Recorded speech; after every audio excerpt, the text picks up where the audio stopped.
Look, I mean, I really want this thing to be contained, but at the same time, I'm starting to panic about how much rent I'm still gonna have to pay without a company that's trading. Yes. I'm worried about how many people. I mean, even with the stimulus package that was announced yesterday, I'm not seeing much of a change that's going to happen. Like I feel like we're still gonna have people struggling. The economy is gonna take a beating. Nicolette, I think more than anything, at this point in time, you worry about those who struggle with the basic needs. Yes. The food, the shelter, la mama who is unable to go and sell the vegetables, the fruit, to bring that 250 rands home so that they can eat. Because when all else is said and done, there are basic needs that need to be covered. In life, people bounce back. People lose houses, people lose cars, they are repossessed, and then they gather themselves again. But when you are at a point where you are hungry, you've got no place. That for me is what makes me nervous with this whole lockdown. I think also for me, what makes it even more nervous are those big numbers that he spoke about last night. And I'm just thinking, geez, our government, can we really trust our government? We've got people that steal from the poor all the time. I mean, there were already people stealing food. I mean, what's going to happen to money? You know? And it just tells you, Uba, there are people who are just out there for themselves. At the end of the day. And also they I don't know if it's maybe they can't relate to what the next person is going through, but like I'm saying, Uba, it's just sad for those who are really in need right now. Yeah, definitely. Okay, babe, not to waste any more time. I mean, we can talk about the situation until we're blue in the faces, because that's the reality. That's the normal that we're living in right now. Yeah. But I want to carry on from last week's conversation, about debt. I think debt is probably one of the biggest things that a lot of people are worried about. I had a gentleman last night send me an email. He's getting retrenched. And he says he's never been retrenched in his life. He does not know what to do. He doesn't know whether to take, because it's a voluntary retrenchment that they're asking them to take. So should he take the retrenchment? What about his debts? How is he going to pay for those debts, because he doesn't know when the next job is going to come? Should he cash out his pension fund or his provident fund? Yeah, listen, so I know how the gentleman feels, because I went through a retrenchment last year. And it's amazing because the retrenchment is what propelled me to the direction that I took, and I'm still journeying in. So first of all, it is very important that the gentleman does not panic. Because when you panic, you struggle to think straight. Yes. It's almost like logic flies out the window when you panic. Yes. So and I don't know when he's going to exit the company, but the first thing you want to make sure is that whatever that you are owing, especially the things you can't afford to lose, it's very important to make sure that those are covered. I can't stress this enough. Yeah. Because at the end of the day, people find themselves in situations of cashing out their pension provident fund to pay off debt because they did not cover the debt. You understand what I'm saying? Yes. It is not advisable to steal from your future, because then you become a burden, the government's burden, people, then black tax. Then you hear the youngsters talk about black tax because now you didn't get your house in order.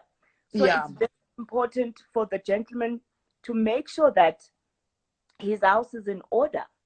I mean, Sure, Nicolette. It's a very tough one. And also, so now prioritizing is debt to say, okay, I have, for example, 3 personal loans. And with these 3 personal loans, I've got a car, I've got a house, and I have whatever else. So prioritize them. What is it? Because some of the debts we can pay off almost immediately. Yes. And you've got 3 months to go. You can pay that 6,000 rands just like that and close it off. Yes. And then, so work on that kind of priority. But if he knows, for example, that he's not covered with credit life insurance, yeah, but he is going to need, for example, his car, maybe a portion of that could then go towards paying the car while he's looking for work. And I know with retrenchment, taxes is very kind when it comes to retrenchment. It's not like a resignation where tax really hits you. So, and because I don't have all the facts, it's hard to advise. Of course, yes. But, Nicolette, whoever is here with us, whether you are facing retrenchment or not, go and gubulula your statements. Go and take your contracts out, your statements out, and just look for something that says CPP payment. Credit protection. Protection. Because that is your credit life cover. Yes. If there's an amount that's coming off, it's not a big amount. If an amount that's coming off, that's a CPP, right. And if not, now is the time to go and inquire. You have a home loan, go and inquire for that. You have a credit card, go and inquire. Car finance, personal loan, clothing account. You have credit, go, because that thing ensures should there be a loss in income, and a loss being something that's not of your fault. Yes. So retrenchment in this case, and it doesn't have to be from your credit provider.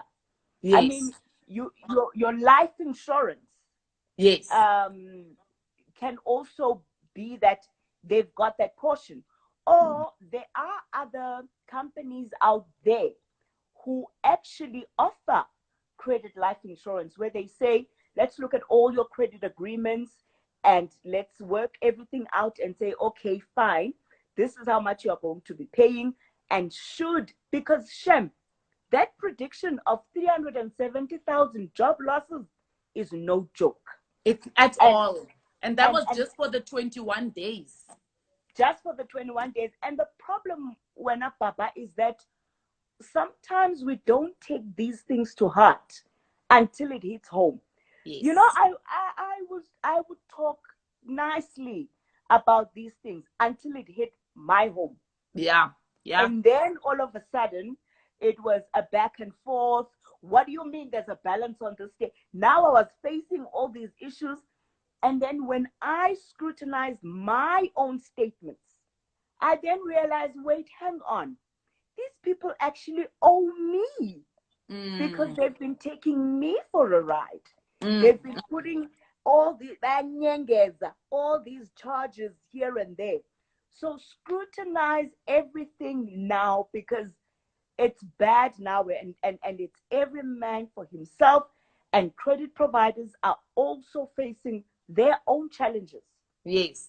In actual fact, I was speaking to an insurance company today. There was a campaign I wanted to do with them, and they said, Nicolette, right now we are just looking at business continuity. We've stopped all advertising, we've stopped all campaigns. We're looking at continuity. We're making sure that every employee can still get their salary, because we don't know how long this thing is going to continue for, Let me tell you, Nicolette. So I have a wonderful lady that helps me in the house, right? Yeah, I totally. And, when I was ironing the bedding and I was after hand washing now, I'm like, and month end, I'm going to have to pay her. Pay someone. Yes, but that's me today. Job.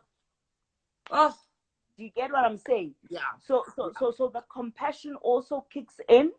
Yes. So companies really are looking out for their employees, True. but also there are people who are expecting dividends. They're expecting proper, because then it's going to come back to the CEO and their leadership. Yes. And so it's everyone for himself. So people must start bonding with their finances and really saying, where am I at and how can I gain? And also, when you do claim for a credit life insurance, it does not affect your credit negatively. Nice. Because all that is happening, and also you don't get a lump sum. You know, people say, Yes. the money is tonga. Yeah, it's not the same. Yeah, it's not like a car insurance. Yes.